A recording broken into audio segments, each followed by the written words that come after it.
Purpose and calling. What is the difference? Is there any difference at all? Many people believe that purpose and calling are the same. It's not actually true. Purpose and calling are different. Though there is a relationship between both concepts, but there is absolutely a difference between these two concepts, these two subjects. Your calling is your profession, your vocation, your career path that you have chosen or that God has chosen for you to fulfill your purpose. Look at it this way: your calling is the platform on which, take note of that, on which you are expected to fulfill your purpose. So your calling and your purpose are completely different. Your calling is the platform on which you are expected to deliver or to fulfill on your purpose. Example, you might be called to be a pastor, an engineer, a teacher, a doctor, a banker. That is just a calling. That is just your vocation. That is just your profession. But when we look at purpose, like we said yesterday, purpose is the reason for which God created you. The reason you were born, the intent for which God created you. Purpose shows you the solution you are intended to bring to the whole world. The solution you are intended to bring to unique situations in the whole world. A person can have a calling but miss his purpose. You might get it right with your calling, but you might miss your purpose. I know a lot of people in ministry or in life they believe they are in their calling, but somehow they are not really fulfilling the purpose for which God has called them. And the result is that there is frustration, there is pain, there is so much regret. It seems to be as if God never called you in the first place. God actually called you. The only thing is that you have missed your purpose. You see, let's consider the case study of a man in the Bible, Jeremiah. 2 verses of scripture explain his calling. The first tells of his calling, the second tells of his mandate or his purpose. Jeremiah chapter 1 verse 5 says, "Before I formed you in the womb, I knew you. Before you were born, I sanctified you," or I selected you and ordained you a prophet. So that is the calling for Jeremiah. He was called or ordained to be a prophet. Now let's look at verse 10 of the same book of Jeremiah, chapter 1.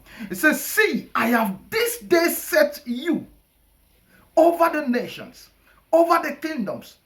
Number one, to do what? To root out and to pull down, to destroy and to throw down, and then to do what? To build and to plant. You will see that the verse 5 shows, your profession as a prophet.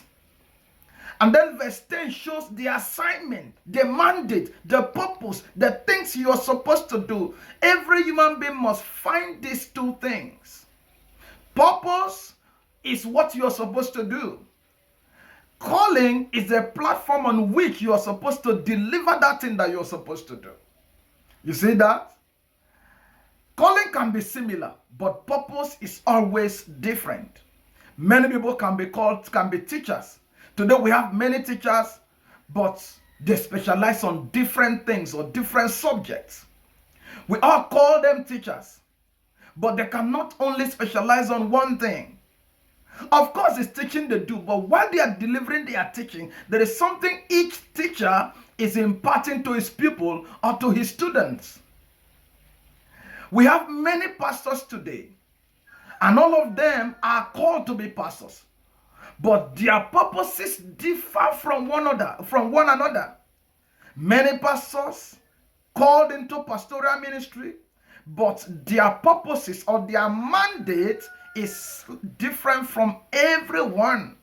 In fact, it might look similar in some area, but you can certainly see the uniqueness in your area of calling. You see, this is why the messages of our pastors and their method of impartation to their audience differs. Their method of impacting their audience is different. Their messages are different. And you're like, how come there's different opinions? Of course, if you look at all the major pastors we have in our nation or in the world, listen to each of them.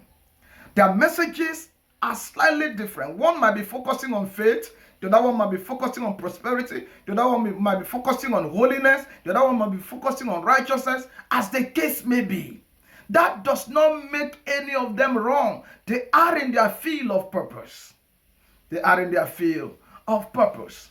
So there is difference in their message and how they deliver those messages. For instance, personally, I am a pastor by calling. Pastoral ministry is a platform on which I would deliver my purpose. And I see my purpose, or which we call mandate, to preach what we call the life gospel. This life gospel brings freedom to anybody in any bondage. Just like what I was talking yesterday, I see myself as a freedom fighter. And the way I set people free from bondages is to teach the life gospel. It frees their mindset. It frees their mentality. It changes the way they think. And the result is that they become productive and free to serve God with a perfect, peaceful mindset. So now let's try to answer the question. How do I know my purpose in life? I will give you just one assignment, and tomorrow I will be answering this question. One assignment. I will just give you one assignment or one question to answer. And that question I want you to answer is this. What is that one thing that you do without struggles or without needing any form of supervision, and you enjoy doing it even if you are not paid? What is that one thing that you can do perfectly well without supervision, and you enjoy doing it even when you are not paid? So much so that there will be a smile on your face when you are doing that thing even though you are not paid. Please, I want you to put it on the comment section, and tomorrow I will be exposing the many things you need to check in your life to identify your very area of purpose. Like I said yesterday, life only begins when you find your purpose. Make it a point of duty to follow this page, like this video, share this video, comment on this video, as we ensure that you understand your purpose in life. Thank you to all the Joseph Abito Mentorship TV and all our viewers worldwide. We appreciate you all. Thank you for watching. Have a great day.